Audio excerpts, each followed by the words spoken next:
రోజు రైతాంగం మీద కనిపిస్తా ఉంది.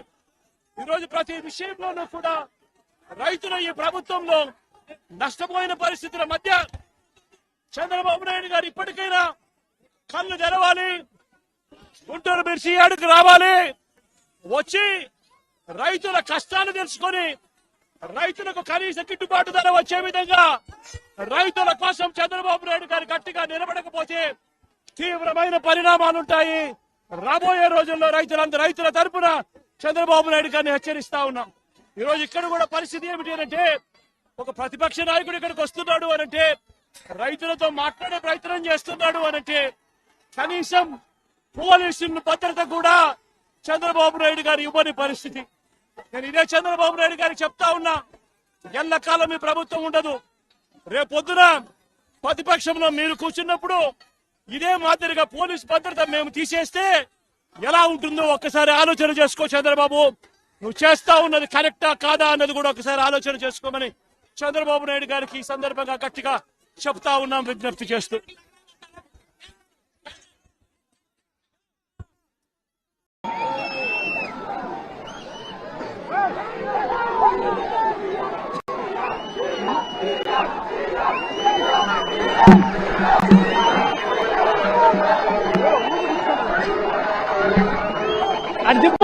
అల్లాగ్ పక్కన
సారికి వచ్చాడు చూడు తమ్ముడు తర్వాత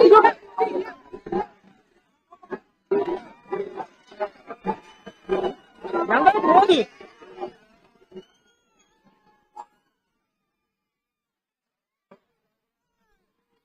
లేదు.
గుంటూరు మిర్చి యార్డు, గుంటూరు మిర్చి యార్డు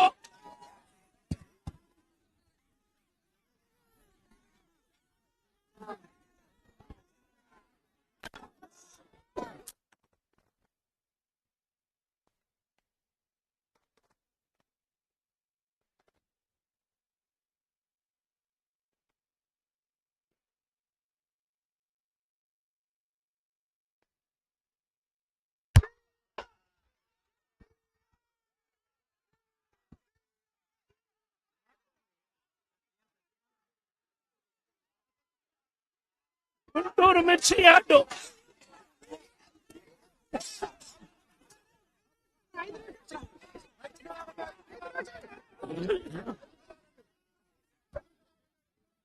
సచివాలయానికి చంద్రబాబు నాయుడు గారి సచివాలయానికి చంద్రబాబు నాయుడు గారి ఇంటికి గుంటూరు మిర్చి యార్డు ఎంత దూరం?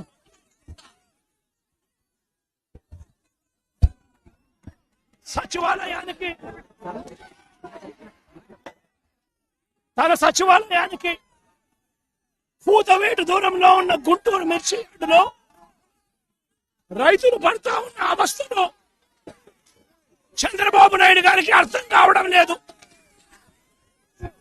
చంద్రబాబు నాయుడు గారికి రైతుల కష్టాలు కనిపించినా కూడా చంద్రబాబు నాయుడు గారి కళ్ళు మూసుకొని రైతులను కష్టాల పాలు చేస్తా ఉన్నాడు. ఈరోజు ఇదే గుంటూరు మిర్చి యార్డులో రైతులు పండించిన మిర్చి పంటకు కనీసం 10-11 వేల రూపాయల డబ్బులు కూడా రావడం లేదు. రైతులు కష్టపడి తాము పండించిన పంటను అమ్ముకోలేని పరిస్థితిలో రైతులు ఈరోజు ఉన్నారు. రైతులకు ఈరోజు ఒకవైపు తెగుళ్ల వల్ల రైతులకు ఇవాళ పంట కూడా మామూలుగా 20 క్వింటాల పైన రావాల్సిన పంట ఈరోజు 10-15 క్వింటాలకే పడిపోయిన పరిస్థితులు కనిపిస్తా ఉన్నాయి. మరోవైపున రేటు చూస్తే నేరేడు సంవత్సరం అంటే వైఎస్ఆర్సీపీ ప్రభుత్వ హయాంలో 21,000 నుంచి 27,000 రూపాయలు పలికిన పంట ఈరోజు కేవలం 10-11 వేల రూపాయలు కూడా కొనే నాసుడు లేడు. రైతులకు పెట్టుబడి ఖర్చులు కనీసం 1,50,000 రూపాయల నుంచి 2 లక్షల రూపాయలు ఖర్చు అవుతా ఉంది. అమ్ముకోలేని పరిస్థితిలో, రేటు లేని పరిస్థితిలో, ఒకవైపున పంట తెగుళ్ల వల్ల పంట ఈల్డ్ కూడా తగ్గిన పరిస్థితుల్లో రైతు ఈ రోజు బ్రతకడానికి కష్టపడతా ఉన్న పరిస్థితి. ఇదే గుంటూరు మిర్చి యార్డ్లో మిర్చి పంట వేసిన రైతుల పరిస్థితి ఇది. రాష్ట్ర వ్యాప్తంగా ఏ పంట తీసుకున్నా కూడా కందులు గాని, మినుము గాని, పెసరు గాని, టమాటో గాని, పత్తి గాని, ఏ పంట తీసుకున్నా కూడా రైతులకు గిట్టుబాటు ధరలు రాని పరిస్థితి ఈ రోజు ఈ రాష్ట్రంలో కనిపిస్తా ఉంది. మరోవైపున చూస్తే చంద్రబాబు నాయుడు గారు రైతులను దళారీలకు అమ్మేసిన పరిస్థితి కనిపిస్తా ఉంది. ఈరోజు వైఎస్ఆర్సీపీ ప్రభుత్వ హయాంలో రైతు జీవితంలో వెలుగును చూడడానికి ప్రవేశపెట్టిన సంస్కరణలన్నీ కూడా ఈ రోజు అన్ని కూడా కనపడకుండా పోయే పరిస్థితిలోకి వచ్చాయి. ఈ రోజు గ్రామాలలో ఆర్బీకే వ్యవస్థ ఈ రోజు గ్రామాలలో నిర్వీర్యమైపోయిన పరిస్థితి. ఈ క్రాప్ వ్యవస్థ నిర్వీర్యమైపోయిన పరిస్థితి. ఈ రోజు గ్రామాలలో రైతులను చేయి పట్టుకొని నడిపించే ఈ ఆర్బీకే వ్యవస్థ ద్వారా గతంలో పంటను కొనుగోలు జరిగేటివి. ప్రతి రైతు కూడా ఈ క్రాప్ కింద రిజిస్టర్ చేసుకున్న ప్రతి రైతుకు కూడా గిట్టుబాటు ధరలు వచ్చే విధంగా ఆర్బీకేలో ఈ మాదిరిగా పోస్టర్లు కనిపించేవి.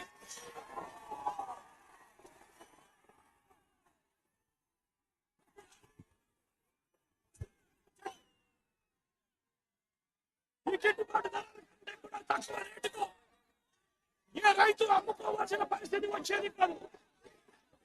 ఒకవేళ అమ్ముకోవాల్సిన పరిస్థితి ఉంటే ఆ రైతు ఆర్బీకేకి వచ్చి రిజిస్టర్ చేసుకుని 1907కు ఫోన్ చేస్తే చాలు, ఆ రైతులకు వెంటనే ప్రభుత్వం జోక్యం చేసుకుని పంటలు కొనుగోలు చేసే పరిస్థితి. ఆ రోజుల్లో ధాన్యం ప్రొక్యూర్మెంట్ కు 65,000 కోట్ల రూపాయలు ఖర్చు చేసి ధాన్యం కొనుగోలు రాష్ట్ర ప్రభుత్వం రైతులకు గిట్టుబాటు ధర ఇప్పించే కార్యక్రమం చేస్తే ఈ రోజు ధాన్యం కొనుగోలులో ఏ రైతుకు కూడా కనీస ధర రాలేదు. ప్రతి ఇతర పంటల కొనుగోలుకు వైఎస్ఆర్సీపీ ప్రభుత్వ హయాంలో 7,000 కోట్ల రూపాయల పైచీలకు ఇతర పంటల కొనుగోళ్ల కోసం ఖర్చు చేసి ప్రతి రైతును కూడా ఆదుకున్న పరిస్థితి మా ప్రభుత్వంలో ఉంటే ఈ రోజు రైతులకు గిట్టుబాటు ధర ఇప్పించాలన్న ఆలోచన లేదు. ఆర్బీకేల ద్వారా కొనుగోలు చేయాలి అన్న ఆలోచన లేదు. ఒక నంబర్ ఫోన్ కొడితే చాలు ప్రభుత్వం స్పందిస్తుందన్న నమ్మకం ఈ రోజు రైతుల్లో కూడా కరువైపోయిన పరిస్థితులు ఈ రోజు రాష్ట్రంలో కనిపిస్తా ఉన్న పరిస్థితులు. ఈ రోజు ప్రతి వ్యవస్థ కూడా నిర్వీర్యమైపోయిన పరిస్థితి. ఆర్బీకేలు నిర్వీర్యమైపోయాయి. ఆర్బీకేలో అనుసంధానంగా ఉన్న ఇంటిగ్రేటెడ్ ల్యాబ్స్ ఈ రోజు నిర్వీర్యమైపోయినాయి. గతంలో ఎవరైనా కల్తీ విత్తనాలు అమ్మాలనుకుంటే ప్రభుత్వం ఉంది అని చెప్పి భయపడే పరిస్థితి నుంచి ఈ రోజు యథేచ్ఛగా ప్రభుత్వం దగ్గరుండి ఆర్బీకేల ద్వారా ఎరువులు సప్లై, విత్తనాల సప్లై ఆపేసిన కార్యక్రమం జరుగుతా ఉంది. ఎరువుల సప్లై, విత్తనాల సప్లై, పెస్టిసైడ్ సప్లై ఆర్బీకేల ద్వారా పూర్తిగా శిథిల పరిస్థితులలో ఈ రోజు ఎరువులు కొనాలంటే రైతులు ప్రైవేట్ బ్రోకర్ల దగ్గర కొనాల్సి వస్తా ఉంది. ప్రైవేట్ డీలర్ల దగ్గర కొంటే వాళ్ళు కనీసము 100 రూపాయల నుంచి 400 రూపాయలు బ్లాక్ లో అమ్ముతా ఉన్న పరిస్థితి ఎరువులకు సంబంధించి. ఈ రోజు క్వాలిటీ కంట్రోల్ చేసే విషయంలో ప్రభుత్వం పూర్తిగా ఫెయిల్ అయిపోయిన పరిస్థితులు కనిపిస్తా ఉంది. నాణ్యమైనవి మాత్రమే అమ్మే పరిస్థితి గతంలో ఆర్బీకేల ద్వారా చేస్తే రాష్ట్ర ప్రభుత్వం ఈ రోజు నాణ్యమైనటివి ఏవి కూడా రైతులకు సప్లై కాకుండా ఉండే పరిస్థితి ఈ రోజు రాష్ట్రంలో నెలకొని ఉంది. ఇప్పటికైనా రాష్ట్ర ప్రభుత్వం కళ్ళు తెరిచి రైతులకు పెట్టుబడి సహాయం కింద వాళ్ళు ఇస్తామని చెప్పిన పిఎం కిసాన్ కాక 20,000 రూపాయలు ఏదైతే ఇస్తామని చెప్పారో అది కూడా రైతులను మోసం చేసిన పరిస్థితిలో ఈ రోజు రాష్ట్ర ప్రభుత్వం కనిపిస్తా ఉంది. రైతులకు ఈ రోజు సున్నా వడ్డీ రాని పరిస్థితి ఈ రోజు రైతాంగం మీద కనిపిస్తా ఉంది. ఈ రోజు ప్రతి విషయంలోనూ కూడా రైతులు ఈ ప్రభుత్వంలో నష్టపోయిన పరిస్థితుల మధ్య చంద్రబాబు నాయుడు గారు ఇప్పటికైనా కళ్ళు తెరవాలి, గుంటూరు మిర్చి యార్డుకు రావాలి, వచ్చి రైతుల కష్టాలు తెలుసుకొని రైతులకు కనీస గిట్టుబాటు ధర వచ్చే విధంగా రైతుల కోసం చంద్రబాబు నాయుడు గారు గట్టిగా నిలబడకపోతే తీవ్రమైన పరిణామాలుంటాయి. రాబోయే రోజుల్లో రైతుల తరపున చంద్రబాబు నాయుడు గారిని హెచ్చరిస్తా ఉన్నాం. ఈ రోజు ఇక్కడ కూడా పరిస్థితి ఏమిటి అంటే ఒక ప్రతిపక్ష నాయకుడు ఇక్కడికి వస్తున్నాడు అనంటే రైతులతో మాట్లాడే ప్రయత్నం చేస్తున్నాడు అనంటే కనీసం పోలీసుల భద్రత కూడా చంద్రబాబు నాయుడు గారు ఇవ్వని పరిస్థితి. నేను ఇదే చంద్రబాబు నాయుడు గారికి చెప్తా ఉన్నా, ఎల్లకాలం మీ ప్రభుత్వం ఉండదు. రేపొద్దున ప్రతిపక్షంలో మీరు కూర్చున్నప్పుడు ఇదే మాదిరిగా పోలీస్ భద్రత మేము తీసేస్తే ఎలా ఉంటుందో ఒక్కసారి ఆలోచన చేసుకో చంద్రబాబు. నువ్వు చేస్తా ఉన్నది కరెక్టా కాదా అన్నది కూడా ఒకసారి ఆలోచన చేసుకోమని చంద్రబాబు నాయుడు గారికి ఈ సందర్భంగా గట్టిగా చెప్తా ఉన్నాం, విజ్ఞప్తి చేస్తూ.